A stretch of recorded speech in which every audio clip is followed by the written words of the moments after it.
Dumating na nga yung in-order natin na keylocks para dito sa ating Pajero. Dahil yung dating keylock niyan mga bossing, naputol yung susi tapos nawala. So hindi ko na yan nilalak kasi hindi ko na mabubuksan. So eto, tara tulungan nyo ako.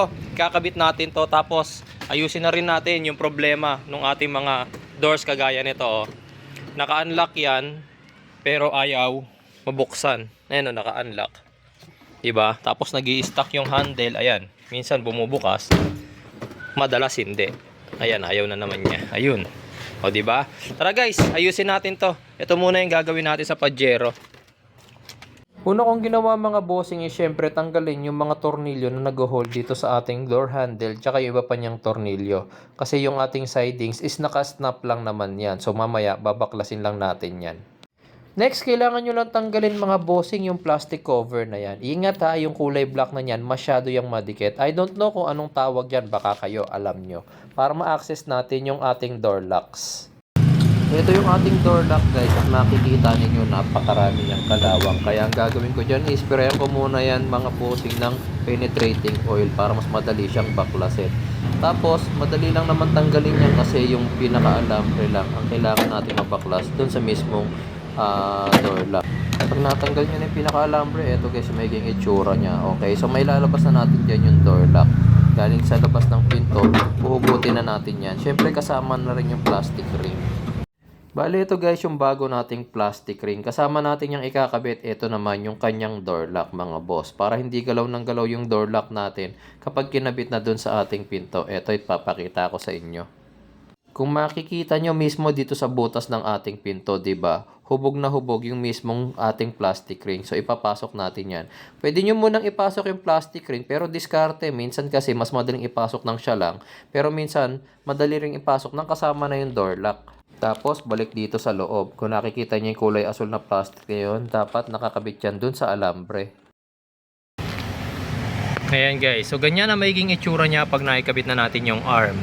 Kailangan lang natin gawin syempre itong lock na to is ikabit dito, i-slide lang natin yan. Medyo mahirap yung pag-i-slide nyan actually, hindi yan ganun kadali, pero kailangan may kabit yan kasi pag hindi natin kinabit yan mabubunot yung lock, mabubunot siya. Okay, so kailangan may ikabit yan kasi gagalaw-galaw yan no? Natutulak siya kaya kapag di kinabit yung lock, okay, so ayan, hindi ko lang mabibideo guys kasi isang kamay lang yung gamit ko. Tsura niya guys pag nakakabit na yung lock. So makikita nyo, kahit itulak dito sa labas, hindi na yan matatanggal. So eto, testingin natin, kunin natin yung susi. Ito yung susi niya. Kabit natin.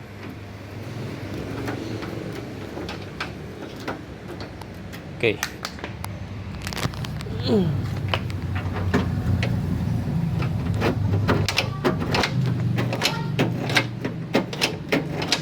Okay. Ito na siya guys. Okay. Ayan.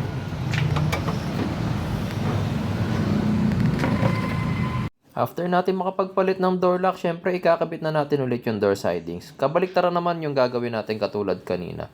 I-snap muna natin yung ating door sidings at syempre itutornilyo natin yan mga boss. Huwag nyo kakalimutan ikabit yung mga tornilyo. Next, dito na tayo sa ating driver side. Dito pareho lang naman ang gagawin natin mga bossing dun sa driver side tsaka dun sa ating passenger side kanina. Wala naman silang pinagkaiba. Ayan. So ito, natanggal na natin yung lock. Ito na yung bago. Okay, so piliin nyo na lang guys yung yung tama yung position para yung arm hindi mapihit kasi o kaya yung kung susundin nyo yung yung iba kasi medyo mahigpit. Gusto nila pati yung board maayos kasi makikita nyo to, and para nakataas tong part na to, ito yung kailangan yung lock. Meron kasing isang lock na pakabila. Okay, so kapag ito yung kinabit nyo, pabaliktad.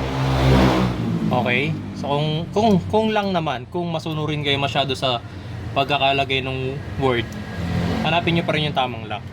After kong ma-install yung mga door locks, ito naman ang gagawin ko. Yung mga door handle sa labas. Ayaw bumukas kasi ng pinto pag doon mo bubuksan. Yung mga handles niya kasi parang nag-stuck. Kaya kagaya ng mga pinto kanina, kailangan nating baklasin yung sidings para makita natin kung nag-stuck lang ba yung mechanism. So dito wala naman tayong i-install sa rear doors. Ang kailangan lang natin syempre penetrating oil. I-sprayan lang natin lahat ng mechanism. Tignan muna natin baka yun lang yung problema.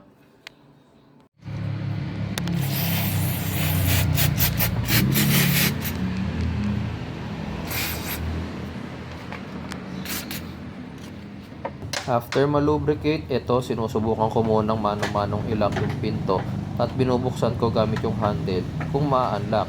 Kaso hindi siya successful. Na-unlock lang siya kapag dito sa loob siya binubuksan. Pero pag sa labas din, ayaw pa rin. Ito oh. So dito ang problema natin, kagaya niya, nila ko muna siya. Tapos ito yung handle natin. Nilubricate ko na pero tignan nyo, hindi pa rin niya nalala kasi hindi niya masyado natutulak yung lever. Yung tulak niya hanggang dito lang. Hanggang dyan lang. Okay.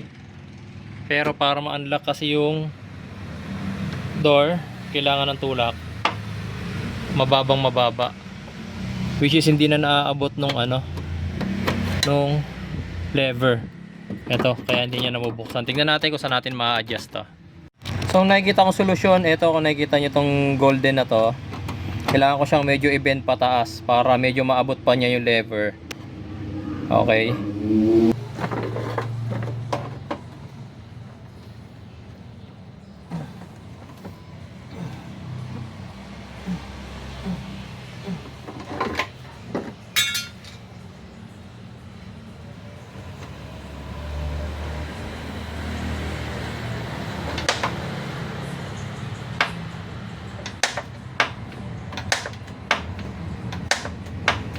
Ayan, so after ko mabend pataas yung bakal na itinuro ko sa inyo kanina, madali na ngayon ma-unlock yung aking pinto. Siyempre, tinesting ko rin kapag galing dito sa loob, mamaya naman naapektuhan din yung mechanism dito sa loob. Tapos nilock ko, siyempre dapat hindi ma-unlock, diba? Tapos ayan, sinubukan ko ulit kung gumagana siya ng maayos and okay na. Gagawin natin ngayon, siyempre, ibabalik na natin yung sidings, pati yung plastic cover na nilagay natin.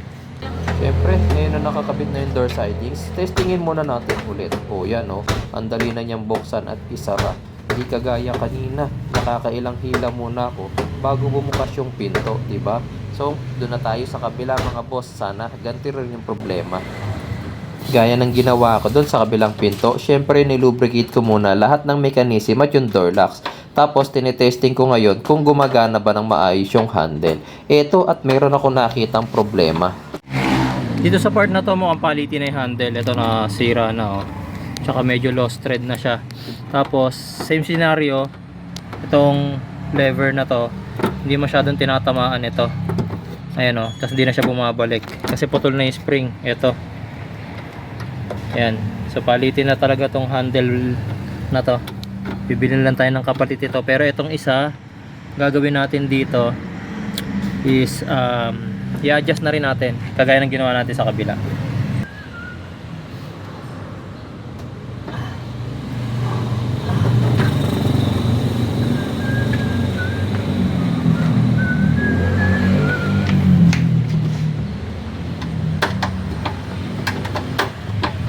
Ayan. Testing muna natin. Ayan. Although hindi na bumabalik yung lever kasi nga bali na yung spring sa loob, pero at least nabubuksan na niya yung pinto ngayon. Ayan o, wala nang kahirap-hirap. Okay, ibabalik ko lang yung sidings, pero orderan ko na rin yung lever niya. Mura lang naman yung lever nito.